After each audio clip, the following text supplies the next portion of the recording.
There was a rumor a while back about how the Chase Sapphire Reserve was going to get all these brand new updates coming on October 5th. Well, October 5th came and went, and we didn't hear anything about new updates except for the fact that the Pay Yourself Back feature was being extended through April 30th, 2021, which is kind of nice. But does that make the Chase Sapphire Reserve worth it in 2020? Welcome back to the channel. I'm Jacob Fisher, and it's Monday, so we're talking about credit cards, specifically the Chase Sapphire Reserve and whether or not it's worth it to get in 2020. There are a million cards out there that aren't focused on travel, but the Chase Sapphire Reserve is just one of those cards that people want to get for its insane benefits. Let's tap the like button and get into it. First off, I feel like it is pretty necessary to get into the benefits and fees that you would get with this card. Right off the bat, we have a card with a $550 annual fee, but it is still $450 for some people depending on when you get it. They're still including that $100 extra credit you get for the card. With that annual fee, you get 3x on travel and restaurant purchases and 1x on everything else. The travel category is extremely broad and covers everything from hotels to parking lots at the airport. You get a $300 travel credit every year. Again, super broad for things that it can include in it, but in 2020, that travel credit counts for grocery store and gas station purchases. That's pretty nice, honestly. The travel credit counts for things like Uber, which in American Express case, you get a travel credit with the Platinum, but it only covers fees from airlines and some, tiny flights from Southwest. You also get a $60 DoorDash credit every year until at least the end of 2021. Not sure what will happen after 2021, but you have it for now along with a Dash Pass subscription, which reduces service fees and delivery fees when you order through the app. You get a Lyft Pink membership, which you can take 15% off your rides, and then you get 10x points on, when you buy a Lyft. So a $15 trip, you would get 150 points out of that.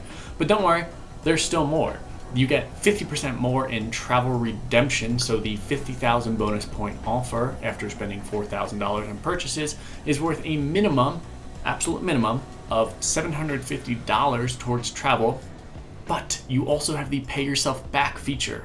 This feature allows you to redeem your points for 1.5 cents cash back at grocery stores, home improvements, and dining establishments through April 30th, 2021. I kind of like this feature, if I'm honest. I mean, you get a minimum 1.5 cents cash back. So really, you're kind of getting 1.5% cash back on everything and 4.5% cash back on travel and dining purchases. Still more, we have the Luxury Hotel and Resort Collection offering special benefits like room upgrades, early check-in and late check-out. You get a 1-to-1 point transfer to companies like Southwest and Hyatt. Marriott, I think you even get 2-to-1 or 3-to-1 ratio. Global entry or TSA pre-check credit every 4 years or 5 years, depending when you get it.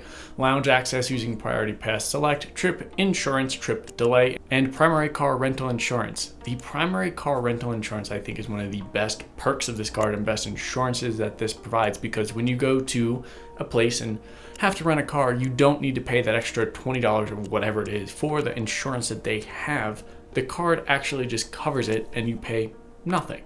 It's also only Sapphire preferred. The Amex Platinum doesn't even have this benefit, and I mean, with a $550 annual fee on that one, it probably should. They have secondary, but anyways, the total potential credit you could get in the minimum cash value is $360 every year, so you need to earn another $190 in savings to make the card worth it. I didn't include the welcome bonus in this calculation because you don't get a welcome bonus every year. So finding $190 in value is typically pretty easy when you travel, but you can't travel very easily right now, and in some cases you shouldn't be traveling right now. Typically the lounge access would be around $10 a month for me, pre-check $25 a year. Lyft would be about $90 a year if you spend $50 a month on Lyft rides, and then that's the minimum for the 15% off benefit that you get.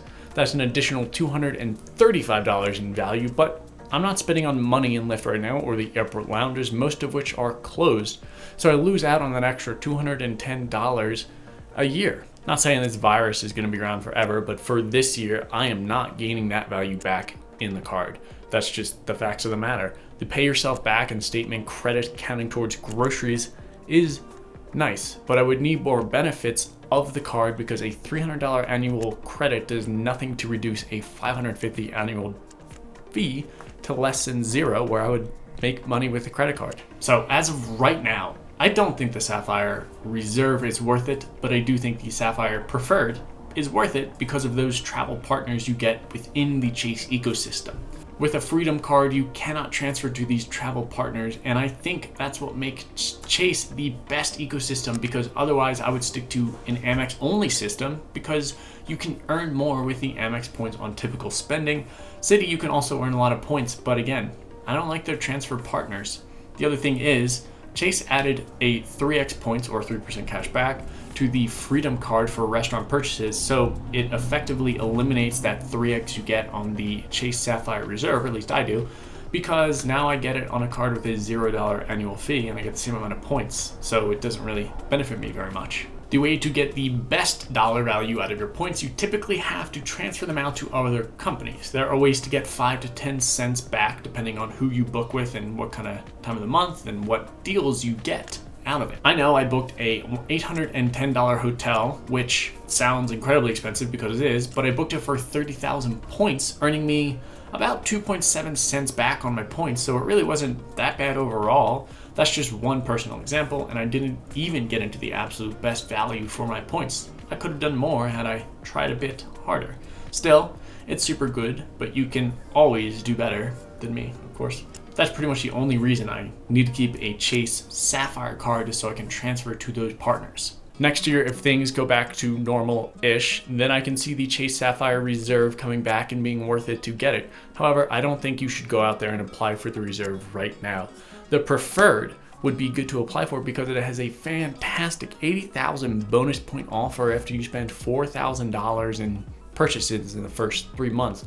That's the same as a Sapphire Reserve, except you only get 50,000 points with the Reserve and 80,000 with the Preferred. That's much better. You could buy quite a lot of flights with it, or just use the pay yourself back feature with the Preferred, because that has a 1.25 cent compared to the 1.5 cents on the Sapphire Reserve that you get to use for either travel or the pay yourself back feature. Why do I still have the card though? Well, I paid the annual fee already and I just got my travel credits for this year, so once those are exhausted, I will be downgrading my card, which is the only reason why I still have this card. I still have about $200 left in travel credits, or grocery store, gas station credits. Let me know down in the comments if you agree or disagree with my choice, if you have this card or not. I just want to know. I upload videos on Monday, Wednesday, and Friday on travel and finance. So if that sounds like something interesting to you, make sure you hit that little subscribe button down there. Thank you so much for watching, and until next time.